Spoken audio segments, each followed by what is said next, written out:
Good morning, everyone. Thank you for joining the Canopy Cafe on Tuesday, June 16th. My name is Ben Smock. I'm the Director of Development with Canopy.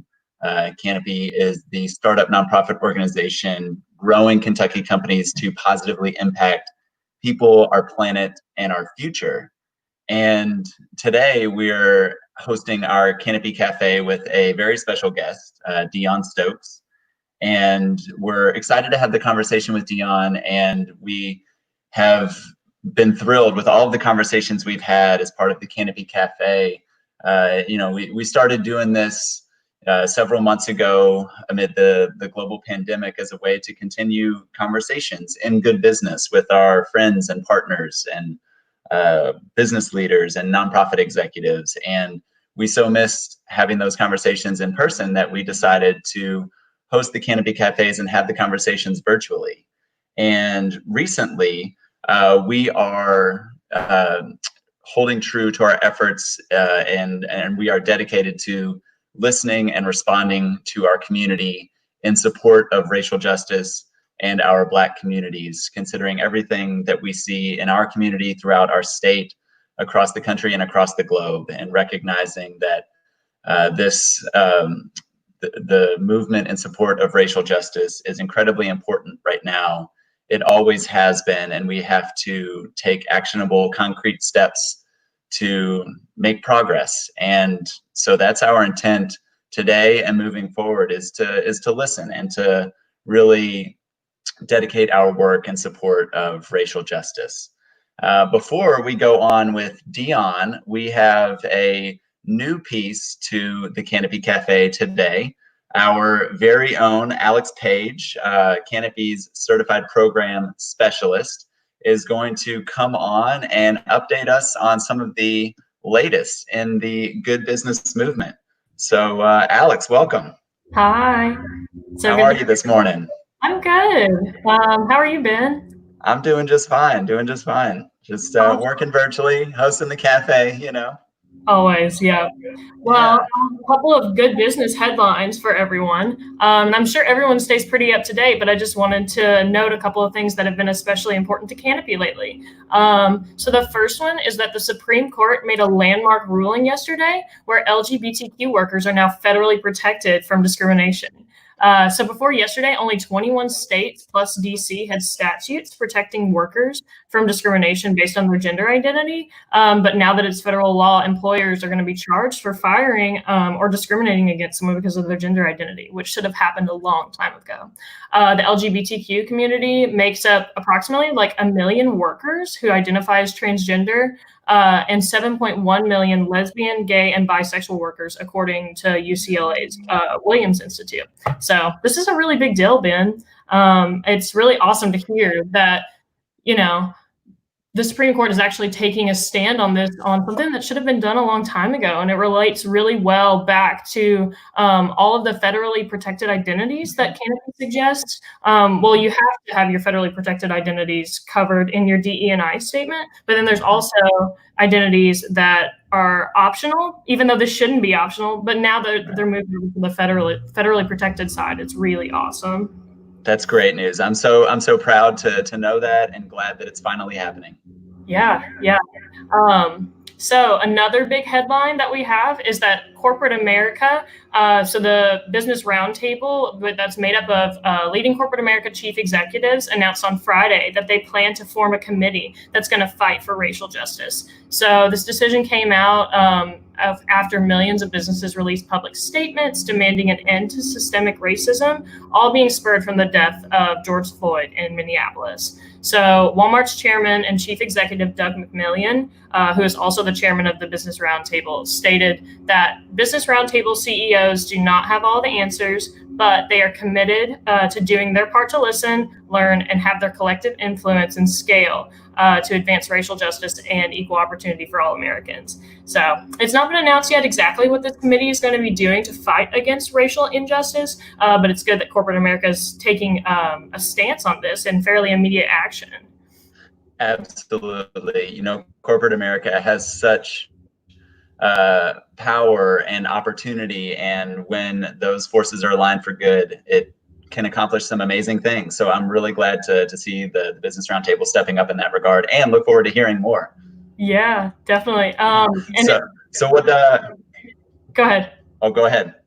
I was just going to say it's cool because I think once corporate America starts, they formed this committee and they're going to fight racial injustice, and they're going to start incorporating DE&I practices into their businesses. And since they're such huge businesses, like, it's going to become commonplace for all businesses to have these sorts of practices and policies.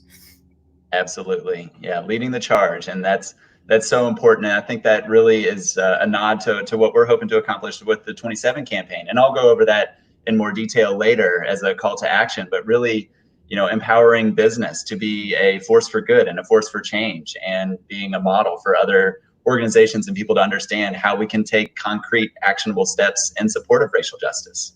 Yes, exactly. So one more good business headline from this past week. It was announced yesterday that Unilever plans to make all 70,000 of its products biodegradable over the next decade. And they also plan to disclose the amount of carbon used to produce these products. So Unilever is the maker of products like Hellmann's mayonnaise and Dove soap and Ben & Jerry's ice cream. So all of the products that you know and love. They're planning to achieve net zero emissions from producing these products by 2039. So that's a really big news headline. The company's also going to invest like $1.1 billion into a climate and nature fund that's going to address reforestation, wildlife protection, and water preservation. So all of this is a part of their new commitments that they have to tackle climate change. And it just seems like this is a really important step for such a big company to make, because sometimes environmental issues get glossed over, especially in the conversation of good business. Like, a lot of the conversations stay around social change and social justice, which is all really great, but something else that we do need to tackle is environmental protection and addressing all of the pollutants that businesses usually put out. And whenever really big businesses decide to actually take action on this, then I think it's going to have a really big impact. Absolutely. And it's shout out to Unilever for leading the charge in such a bold and significant way. And also with Ben & Jerry's to their, strong and consistent support of Black communities and everything in regards to racial justice. It's cool to see companies stepping up in that regard. I, for one, know that it influences my purchasing decisions. And so I'm happy to see it and glad to be updated. So Alex, thank you for stopping in and keeping us informed with what's happening in the good business throughout the world. Yes, no problem. Thanks for having me. All right. Thanks, Alex. So now I would love to welcome Deon Stokes. Deon is very talented. She's the founder of Joint Effort LLC, which is a forensic marketing agency specializing in B2C marketing, SaaS subscription marketing, and inbound marketing solution for diverse industry. She also is a podcast host, a social entrepreneur, and just a super interesting person all around. So please join me in welcoming Deon to the show. Hi there, Ben. Thanks so much for having me today. I appreciate it. Of course. We're so glad to have you, and welcome. How are you this morning? Yeah.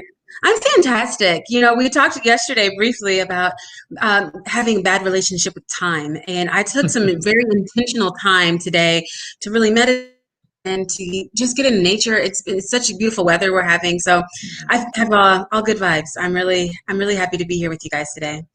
Perfect. Well, I think that's so important. And like we were discussing yesterday, when our home is also our office, typically we have trouble distinguishing the two, and we both kind of agreed that we tend to overwork in that space, when we can't physically separate the two. And so yeah. Good on you for getting out in nature and approaching the morning from a meditative perspective. I know that always does me wonders. So yeah, you look relaxed and good. So this is great. Yeah. So Deon, I just briefly went over a little bit about you, but please tell our viewers, who you are, about your business, and anything else you'd like to convey. Absolutely. Again, thanks for having me. And thank you so much for having this platform. Canopy Cafe has been absolutely amazing. Just an opportunity to honor a space where we can have these really tough conversations is outstanding. So, as been stated, I'm the CEO and founder of Joint Effort. We are a forensic marketing agency, which sounds really CSI, but really we really get into the nitty gritty of marketing from a more in-depth perspective. So who's your target market? How much do they want to pay for their services? How much can they afford? Be marketing? How much should you spend on marketing?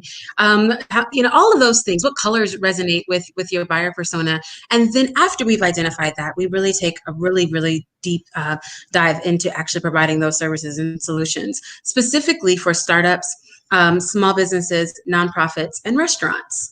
So we found our spot where we really enjoy working. We're a boutique agency. We always have been. This is our 16th year of business. And so we like providing solutions for small businesses because it takes one to know one. And so we understand the heartaches, the stresses, the triggers, the financial, sometimes pitfalls and things that happen. So we enjoy what we do. We're passionate about the services that we offer. And again, 16 years is hard to believe. I started my professional career in politics, which is I've retired after 13 years, and I started managing candidates and providing strategic solutions for political candidates, which was amazing. And it's really like focused my lens on what we're going through now as a country. I know so many of the congressmen, specifically, I worked with a number of congressmen who are making tough decisions or have questions, or are inviting individuals to sit at the table and really have the toughest, most uncomfortable chats about what are we supposed to do?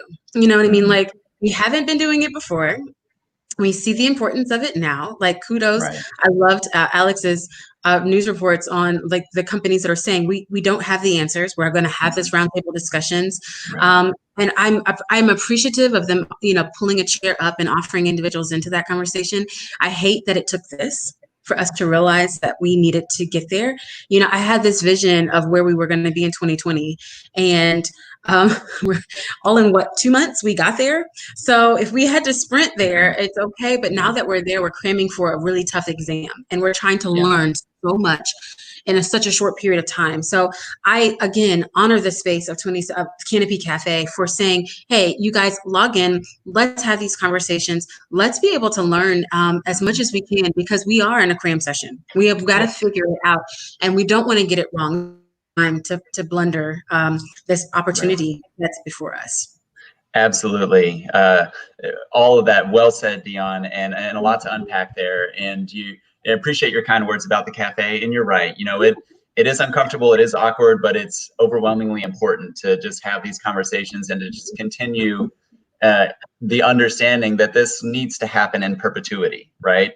And even in regards to Canopy's 27 campaign and the work that we're doing, that's really dedicated to a time-bound campaign, fully recognizing that will need to extend beyond that, absolutely, in support of Black communities and racial justice. And so it's a great way, to your point of your work in supporting small business. There's such a tremendous opportunity for resources to be delivered to the small business community that don't have the resources at their disposal, like Unilever or Ben and Jerry's or something like that, right? So there's a lot of coaching, and there's a lot of understanding and grace that need to be applied and understood. And so thank you for your work in that regard. And so tell us, you also host podcasts, one with a huge friend and just amazing person all around, Marta Miranda. And so tell us a little bit about the podcast that you host.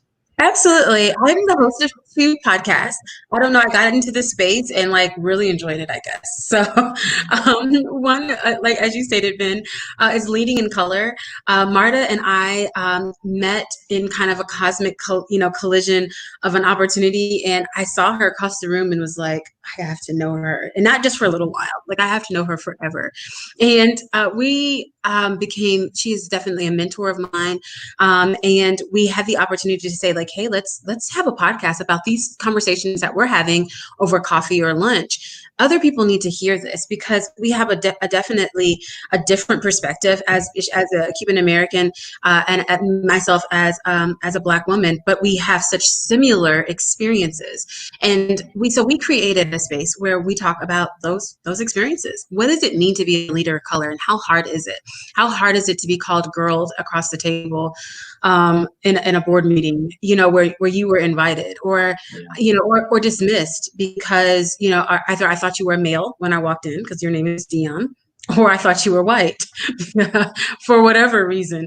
And a lot of the biases, gender or other, that come along with occupying this space is difficult. And so we have a great time interviewing individuals specifically here in Louisville who are other leaders or leaders of color, and just having those conversations. So then on the other side, I talk about failures. I have done them all. Like I say, I've written the book on them, and I've created the podcast on them, where we interview celebrities, entrepreneurs, and entrepreneurs who are successful failures. And we use it as a cautionary tale of what not to do in business. I wish someone was that person for me. I come from a family of entrepreneurs who hid their failures, and it should have made me a stronger and more prepared entrepreneur. And it didn't. And so when I look at now, of course, admittedly, the failures that my parents both had as entrepreneurs and how they've risen to being successful, they went through a lot of things. And I want to know those stories. And so today, this is so serendipitous. Today is the launch of season 2 of the Failure Report. Of course, we're marketing first. So we're like, you just can't hear us as a podcast. You also have to see us. And so we're a web series and podcast that can be found on all streaming platforms, especially on Spotify. And then you can watch us on YouTube. And our handle is at the Failure Report on all of those platforms, and at Report Failure on Twitter, because someone took my handle. But we're super excited about the individuals that we're interviewing this season, from Brian Wallace of Now Sourcing here in Louisville, to Arlen Hamilton of Backstage Capital. We've got some really great individuals that we're interviewing this season. So I'm excited. So check it out. Good. Well, today is the day. It's very serendipitous indeed. Absolutely. It is. So, you're doing amazing work, and, part of what we're working on at Canopy in regards to the 27 campaign is 27 days of learning. And this is dedicated towards providing ongoing learning opportunities for people to incorporate internal practices, policies, and procedures, within their organization, or if they're interested in learning individually about how to fight for racial justice and how to support Black communities, Black employees, and the like, within your organizations and beyond. And today's day of learning is dedicated towards why and how business leaders, really need to educate themselves on diversity, equity, and inclusion, and racial justice issues inside and outside of the workplace. So, as a leader of a company and multifaceted entrepreneur, tell us a little bit about, how you think educating ourselves in regards to DE&I and racial justice is critically important. Oh, wow. I have, unfortunately, yet very fortunately, experienced a lot of discrimination as a female entrepreneur, especially as a Black female entrepreneur. And it has definitely colored the way that I perceive business, the way that I handle myself in business, and then the company that I keep.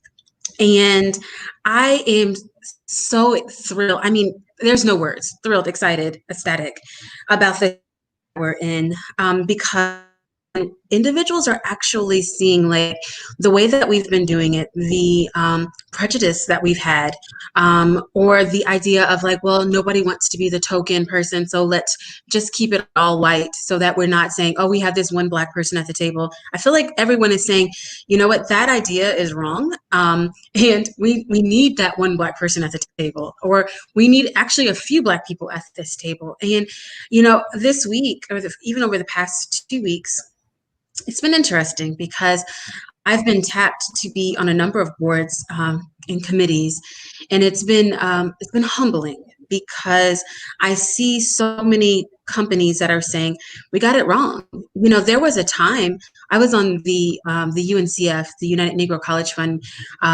executive board for a long time, more term. We well over my term limits, and you know, after I finally stepped down from that position, I found myself seeking an opportunity to give back in a board position. And it felt like such a bizarre situation for me to actually have to go and find a board to sit on. As a woman, as a Black woman, as an entrepreneur, as a young person, I started my career very young, right outside of college, and it was that became really stressful for me because, again, I have such a socially minded idea of what business should be like and who should be helping to, you know, drive some of the decisions that not even large companies, small companies alike should be making. And I wasn't given that opportunity.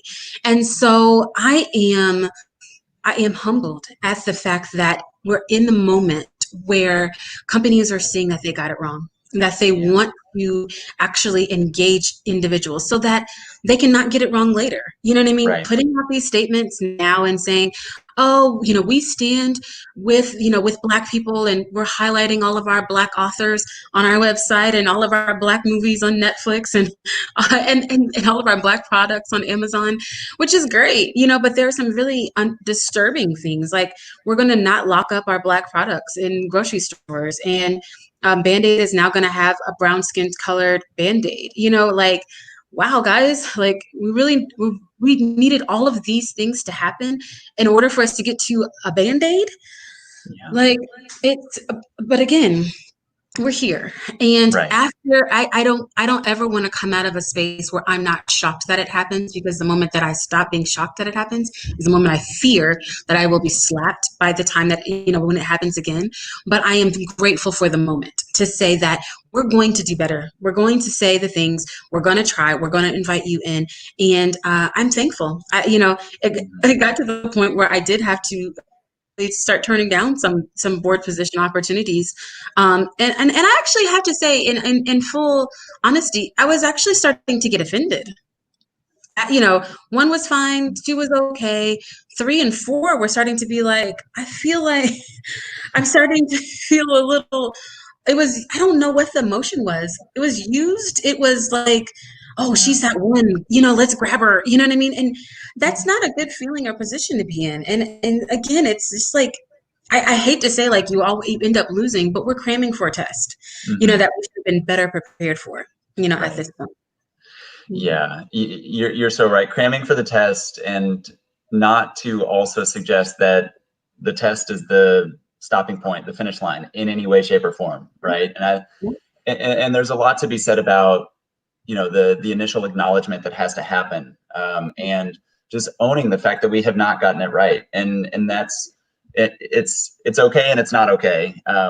What's important is what we do moving forward and continuously taking actionable steps. And to your point about, you know, the impetus and that what we see from like Netflix and, you know, other organizations, big organizations in support of, you know, buying Black, there's a lot to be said of, you know, economically empowering Black communities as well. And that's a more ongoing process that we need to all commit to. And I think the elevated consciousness that we see, I think, you know, the tough dialogue that we're now venturing into more often will lead to, you know, progress over time. And like we said yesterday, you know, even with the Canopy campaign, 27 days will certainly not unpack anywhere close to 400 plus years of racism and racial injustice, but we can continue to take incremental steps. Yeah. And so, you know, in your work, Deon, you know, I know that a lot of your efforts are focused on bringing people along with you, right? And so, So tell us a little bit about, how you do that within your own organization, and how you encourage others, that you're working with, or boards that you're serving on, the importance of bringing others along and how to best do that. Absolutely. I started joint effort with interns, and I believed that, again, I didn't have that opportunity. My first internship, I opened envelopes at the utility company, and I took out the checks and I organized them in alphabetical order in a room by myself. And that was my internship, and it was for business. And I decided, if ever given the opportunity, I was going to actually help my next generation be better prepared for business. And so that is exactly what I've done. I had interns that have worked for me for 8 and 10 years, because I bring them on as seniors or grad students, and I offer them a job if they are up to the task once that is finished. And I have found that it's been the highlight of my career, honestly, just watching young people come into a position and grow and learn and move. I've had so many. I remember my first intern who was really stressed out. Her boyfriend and her dated in college, and they've now graduated, and she's got a job, and he moved out to California. And she was like, I love him. I want to be with him, but I want this job. And I was like, girl, let's take this operation to California. And so as individuals have come, they've hung shingles in other states, which is why we have such a great presence in metropolitan cities, is because of that kind of grassroots idea of saying, hey, if you want to work here, great. If you want to move, absolutely. Like I want you to move, and keep working for me. And so I've built this business on finding young people who are ready and eager to be able to get into the field of marketing and business. And I am just determined to bring women with me. And I don't care what shade you are or where you live, but we need an opportunity. And oftentimes we're not honored with that opportunity. And I'm not saying that I don't hire men, because I do. Shout out to all my guys out there. But it's something interesting about whenever another female sees a female founder, they instantly lean in a little bit deeper. And so I've enjoyed the opportunity to be able to focus on hiring interns and keeping them. University of Louisville has been absolutely fantastic. U of K has been great as well, of providing a robust internship program, some of which are mandatory and some of which are not. But they're preparing our students well. And I tell them all the time, I want you to take me out of business. If you're not leaving here in a few years and starting your own business, not that I'm disappointed, but I'm kind of like, what's going on? Of course, I want you to stay with me forever. But if you're not, I want you to put me out of business. I want you to be my direct competition. And when we are inbounding, that's like my speech. Like, at the end of this internship, I want you to be my competition, and I mean it. And some of them are today, which is great. That's good. That's how it's supposed to be. Friendly competition, Absolutely. all doing amazing work, and with that, that beginning, that real enlightening beginning is super important. And that having people that you look up to that are bringing you along and empowering you to be that effective leader and that multifaceted leader is super important. Yeah. So Deon, I'm inspired by your leadership. I know many of our viewers are as well, and the team at Canopy definitely. And we thank you for everything that you're doing, from your business that you're running, the podcast that you host, your startup pivot that you're working on, and everything else that you're going on, your 14 workday weeks. Appreciate all that you do, and really appreciate you stopping by the Canopy Cafe today and helping us continue the conversation in support of racial justice and Black communities. And before we part ways, I wanted to offer you the opportunity to direct people where they can go to connect with you, to learn about your work, and then any final comments that you would like to offer. Absolutely. My final comment is that it's a verse that I love, and it ends with, "Therefore I have hope." And that is, I feel like I want it as a tattoo. I have hope. That's all that I can have, is that these conversations, one-off conversations, coffees, teas, all of those things, just sitting with or coworkers or your neighbor. And learning and talking and discussing and asking questions is the way that we actually learn. We don't know each other because we don't talk to each other. And what's interesting is Black people live in a white America, and so we know everything about our culture in which we live in. Everything, how to code switch, what to say, how to talk, what to dress, how to dress. We know all of those things. But when you're coming into our culture, it's time to really sit back and have that conversation. And so anyone that you feel comfortable with, I mean, at this point, if it's a gal in the grocery store, just talk to her. Have that conversation. Because again, Martin Luther King truly said that we don't know each other because we don't talk to each other. So I'm definitely encouraging conversations, emails, DMs, whatever it takes. Just tap that one Black person that you know and ask them the questions, all the questions about hair. So even if it's that, please, and I am being very serious to do it. So that's my last comment. I'm excited about this. I'm excited about this climate. I have hope, and I'm anxious to see what's going to happen. Yeah. Wonderful. Well, thank you, Deon. There's information on the screen below. To get in touch with Deon, learn more about her work, jointeffortllc.com. And thank you so much for coming to the Canopy Cafe and offering your wisdom. So we'll take care of you. It looks like Deon's screen might have frozen. So Deon, if you can hear me, thank you so much. And I look forward to talking with you soon. And, we're reaching the end of our show. So thank you to all of you who have tuned in to hear from our fantastic guest, Deon Stokes, and Canopy's fantastic employee, Alex Page, in regards to news going on in the good business industry throughout the world. And, the last thing I'd like to do is offer a call to action for anybody listening. Right now, Canopy is in the midst of work with our 27 campaign and fund.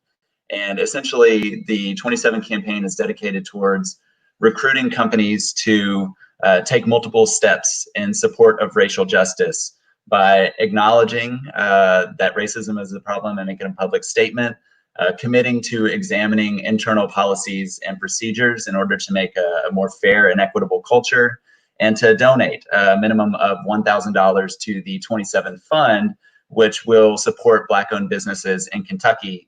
And we will be utilizing strategic partnerships to oversee all of the fund allocations. Also, part of the campaign is 27 Days of Learning, which is part of what we're discussing here during the Canopy Cafe and what you can continue to learn more about on social media. So join the 27 campaign and learn more at canopyky.org. Also, you can follow us on our social media at canopyky. And thank you all for tuning in and for all that you do. So I'll see you next time. On Thursday, we'll be on the Canopy Cafe with Letty Johnson. So tune in Thursday at 10 a.m. Thank you all. Take care.